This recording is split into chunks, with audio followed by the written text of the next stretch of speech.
Okay, so it has once again been a while. I am so sorry for the inconsistent upload schedule. I've been trying to get speed paints out more frequently, and I've had several recorded. It's just when I try to script for videos, it takes so much longer than I was expecting. So I figured I might as well upload a quick one with a story that I know like the back of my hand. To start with, who are these characters?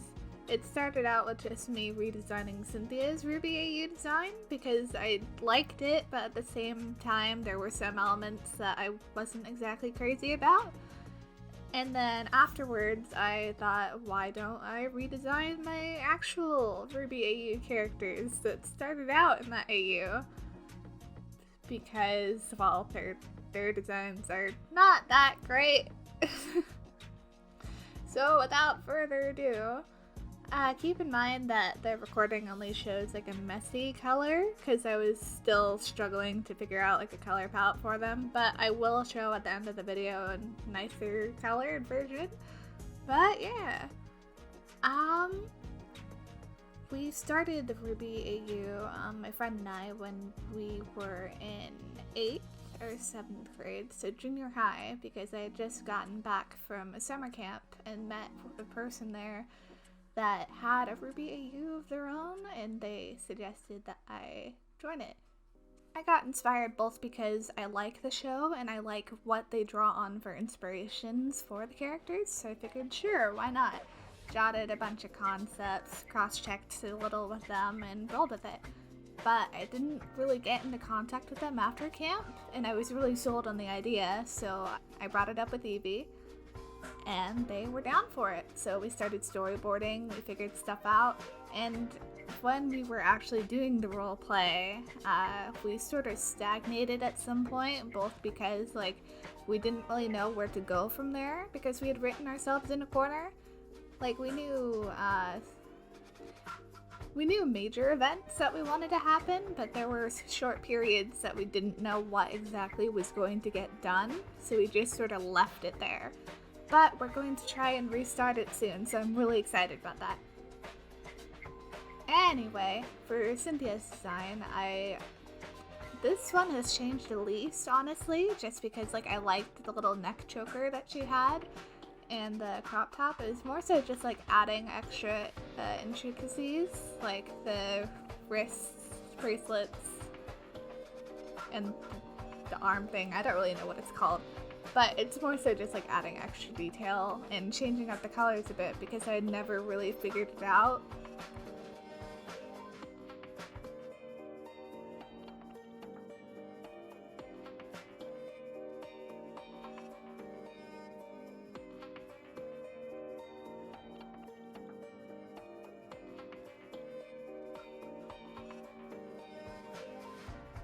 Next up was Viridian. Viridian's like the mom of the group. She's always like keeping them in check, but at the same time she can cause the most chaos if you let her. That's why she pairs up really well with Delta, who is not the most calm person.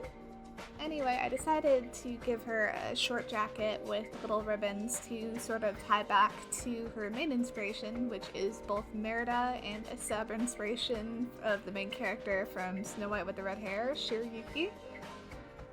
And I figured, like, oh yeah, sub-point. She originally had a Bayard because I had no idea what weapon to give her, but looking back, I was like, I don't like this. So I switched it up. I gave her the bow instead of the Bayard, which was the weapon Rose had, the bow, I mean. And I switched out Rose's weapon completely as a result of this. Regardless, I still think the bow suits her a lot better considering her semblance. Viridian's semblance is shape-shifting with a time limit of 5 minutes. So any organic creature that is not Grim, she can shapeshift into, so that's actually how her and Rose meet at the beginning. She shapeshifted into a bird to sort of follow her because Rose did not really accept the partnership in the beginning. But yeah, I love her. She's the social one. Well, most social one. It's just hard to explain. But yeah, her weapon is a bow that can shapeshift into twin blades.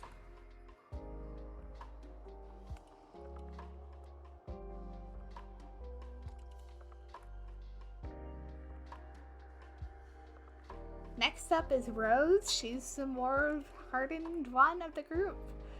She really only bonds with Luna at the beginning, which makes it hard for her to collaborate with the other team members. So the first part of the story is just like them becoming a team, really. I struggled with her design a lot at first because I wanted to incorporate Alice of Wonderland inspirations, but at the same time, Rose isn't the type to wear a dress. So I drew on the rabbit from the show and the vest that she has on. Added the ribbons from Alice's design to the gloves that she wears.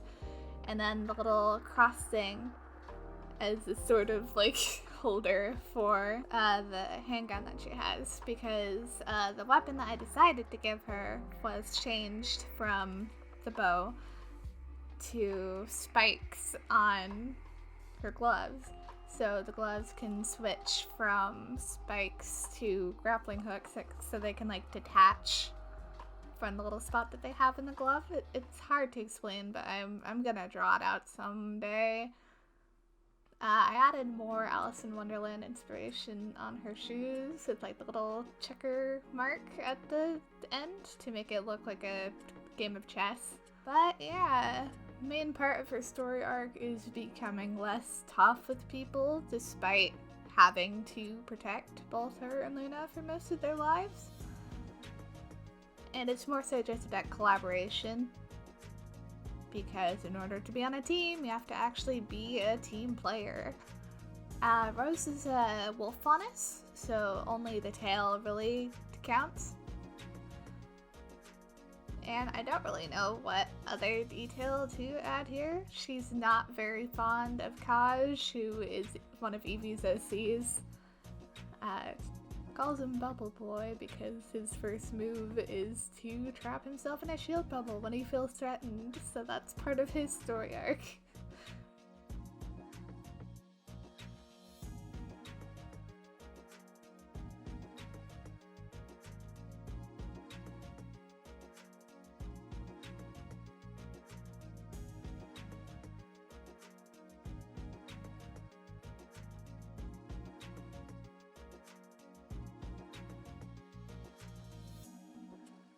Next up is Luna. Luna was blatantly a persona at first, but as I roleplayed with her, she became her own person. So I decided to keep the physical resemblances just because, like, she may not be a persona anymore, but at the same time, it's like, if I change her too radically, it will be like I'm changing her too much because she started out as a persona. If that makes sense. Luna's main inspiration is Clara from the Nutcracker. So I pulled from various dresses that the actors themselves have worn when playing Clara. So I know that each one has their own dress because both costume differences and the budget that they're willing to follow. So I took the little thing at the end that you see right now, and also the little ribbon on the side. I sort of tied back to the Nutcracker being a little ballet segment for Clara and the shoes because of how they cross tie, and I sort of just added the ribbon on the side to have more colored variety, as you'll see in the coloring phase. Yeah, overall, I'm a lot happier with our design than I was at the beginning. It was pretty much just like a menagerie outfit ripoff in some ways, in other ways not so much.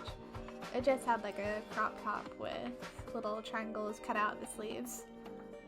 But in this one, she actually has her own identity.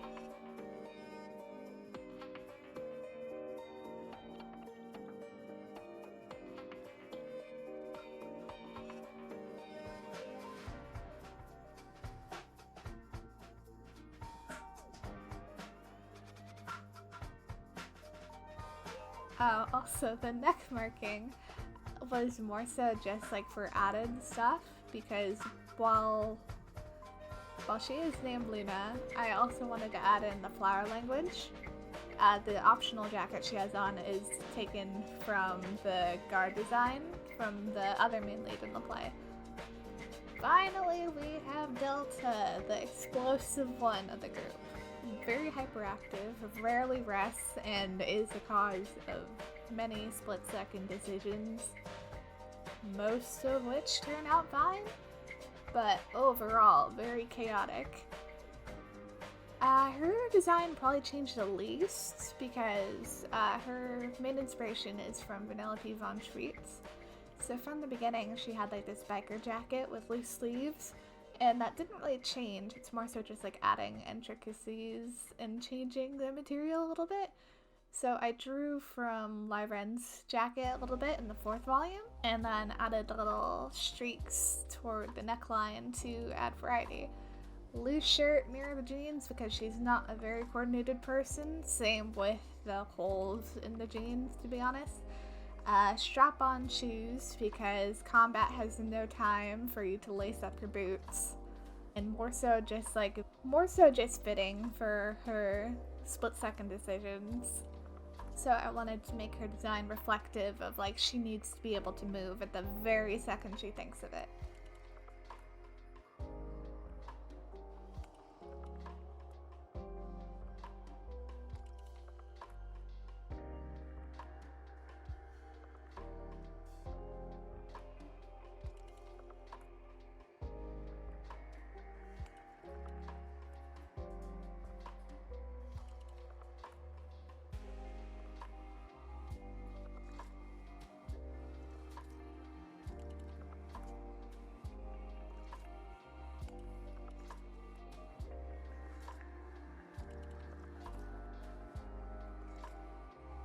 I had forgotten to line what Viridian's skirt looked like under the split jacket dress, so I decided to do that along with the backing of the shirt that she wears under the jacket.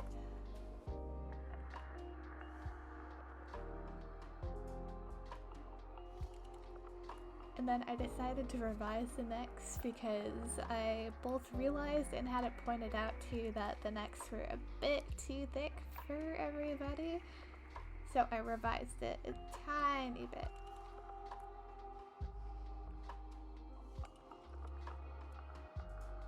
The shapes that you see are just their body types, nothing interesting about that.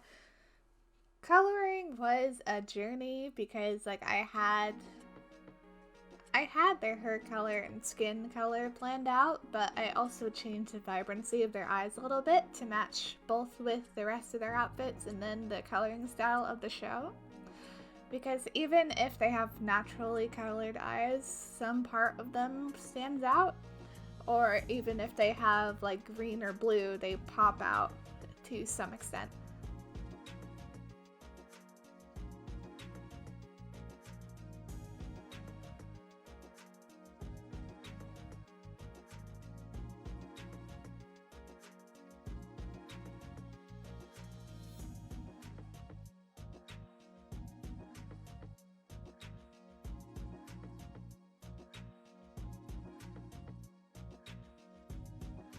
So Viridian's red hair is actually a callback once again to Shiryuki primarily, but also Merida's, because while Merida's is like a red-brown, Shiryuki's is just plain red. Which, I don't know why, it just makes me think of like a candy apple, which makes sense to me at least, just because of like her sweet demeanor.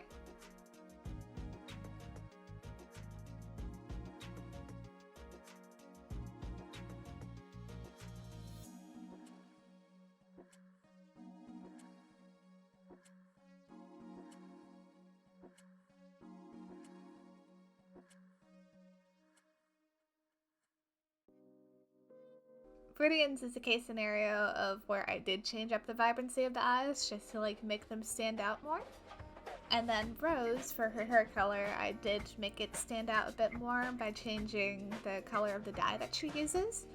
So like the base brown stays the same, but the gradient from about her ear down is a lot lighter than it was originally, as you can see when I start actually applying the gradient. I start out with the base color and then completely throw it out the window.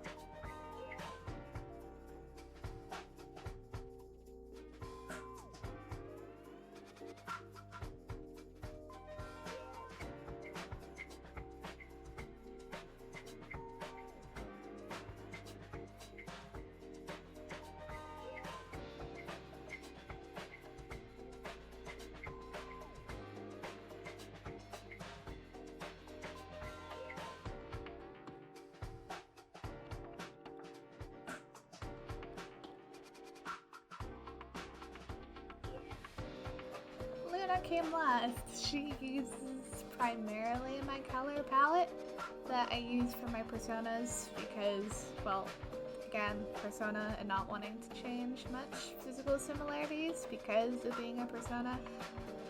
I don't know if that makes very much sense, but regardless, I started doing hair and skin tone first, both so I could know what colors I was working with first, and then also to just have time to breathe after I colored it, because at this point I had been going for like 3 hours.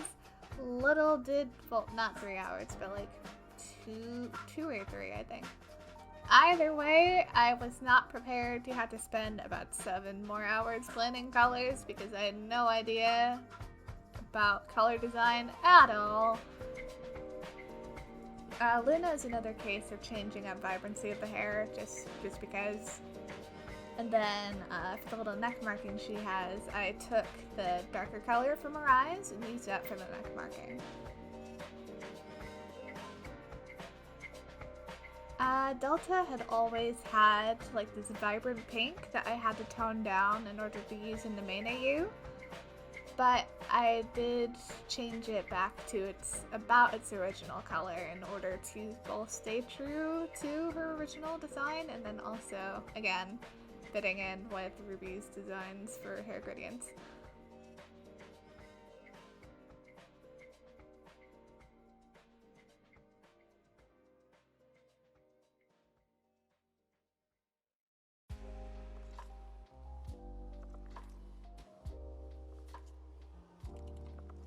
I went back to Cynthia's eye color, just like make it pop out a little bit more because I wasn't exactly happy where it was. And now we're to the main color, which took the most time in and of itself. I knew from the beginning that I wanted gold accents, but at the same time I wasn't sure exactly where I wanted them. So I just like put them on little metal bits I designed earlier and left it there. Black complements gold the most, obviously, so I did that. Next is the leg brace, which I changed the least to fit RWBY standards because, like, it's a leg brace, it doesn't need to stand out. It's purely for medical stuff. I wanted to make the boot inside stand out from the rest, so I made it darker in comparison. Green fitted, I guess, with the rest of it, but I wanted to try and make the gem a different color. In the end, I just said screw it though. The jeans I wanted to be I wanted to be brown initially, but it didn't exactly work with the brace, so I changed it to blue, darkened the lines a little bit. And then in the end that worked out because I ended up switching the little casing for the twin daggers to green to complement the gold like in before, because one element of character design is to not have a random color introduced and just like not have it anywhere else. So like for example, while Yang has purple in her design, it matches up with her eyes even if they change red.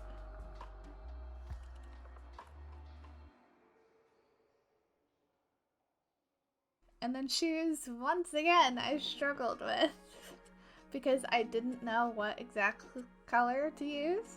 I tried using the red from her hair and didn't like it at first, but then switched back. So yeah, it goes from red to brown to green for some reason because I wanted to try and have a recurring color even more. and then back to brown. So it was just a process.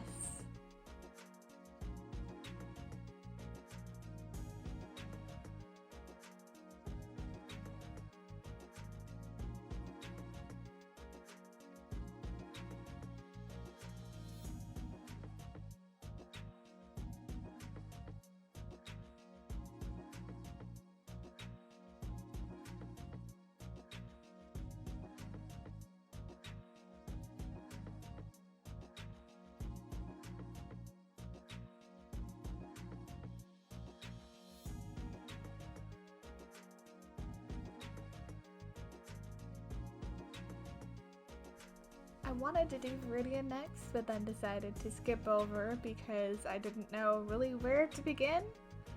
And at this point I was a little too tired to really care. So on to Rose. I decided to go for black for the in part of pants just because of like how the Atlas military looks. I wanted to do blue for the top because in the beginning I wanted to try and make Rose's inspiration Alice from Alice in Wonderland, but then about halfway through I figured that Queen of Hearts would be better, so I switched it up.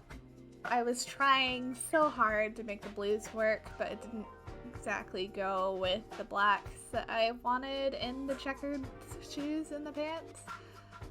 So this is about the time when I decided, screw it, no more blue, we're going full Queen of Hearts. So I decided to go full black, tried using the gold from the Queen of Hearts as accents, but decided that didn't exactly work on the belt, so I switched it up to the little inside of the vest, even though I tried doing it on the collar of the vest first. The actual vest I tried switching up to various shades of brown, which will still be swapped out eventually, as I try to figure out what exactly to color the inside, but as I already told you, it turned out gold.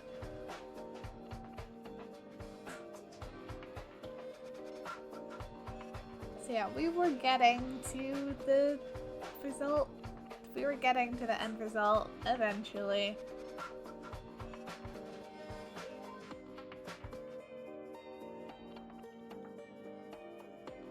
Here we have another flexing of recurring colors.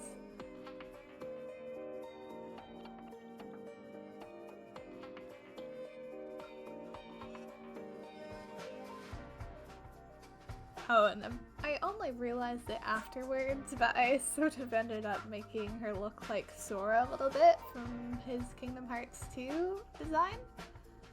I think it's Kingdom Hearts 2, it could be 3, but I'll put an image up on the screen about now so you can see how similar it looks. Because like, it's not a dead ringer, but it reuses some of the colors and it has a little like crossing in front. And next we have Luna. Obviously, because she's called Luna, I wanted to try and give her elements of the night sky. So I started with a dark blue for her main dress, and then did a little dark blue gradient toward the end to sort of symbolize how above you the sky is like a lighter blue, and then as it goes, it gradually gets darker with the color of the collar, and then also for the boots being just like pitch black sometimes when it gets too late. Brown was just reused from her hair because typically, from my experience at the Renaissance Festival and other festivities, like the leather will be typically a dark brown unless you decide to dye it for whatever crazy reason. And then I went for a light blue just to make it pop. I tried putting it on the bracelet as well, but it didn't really work out. I reused the blue for the little cross marks, did black for the little arm pads because while gold looks really nice, it didn't really work for the rest of the outfit if it did go on the shoulders, so I tried recycling it to the buttons. Again, didn't work, so I went back to silver. This is about the point where I put screens on everybody because I tend to go for darker colors and I wanted to lighten it a bit. Now we're finally on Viridian. So unlike the other ones, I decided to actually draw from a Viridian color palette. So I took from it and then just worked with various shades of Viridian. So it was just messing around with the color values, but where I really came into trouble was looking for a complementary color for the green, because while purple is the obvious answer, there are so many different shades of purple that I just sort of struggled for a good 10 minutes, because I tried starting out with blue, then it was a dark purple, but then there was green on the little neckline, so I switched that to purple, and then that was like it was just a process. It was a process. Regardless, I figured it out eventually. I did purple for the top. I switched to lighter purple. Sorry. I switched to darker purple for the skirt. I reused the dark green, the actual Viridian, and then like a lighter Viridian, and then a lighter purple for the socks. Medium dark purple for the shoes that I ended up switching up later because of contrast issues. One thing that you may not have known about is if you put black and white over your colors, you can see how exactly the contrast works. So Viridian had the least contrast of the group, with Rhodes having the most contrast, and that's about when I decided to mess with the colors of the leggings, because the Viridian and the dark purples blended in really well. So I ended up making the purple a bit lighter.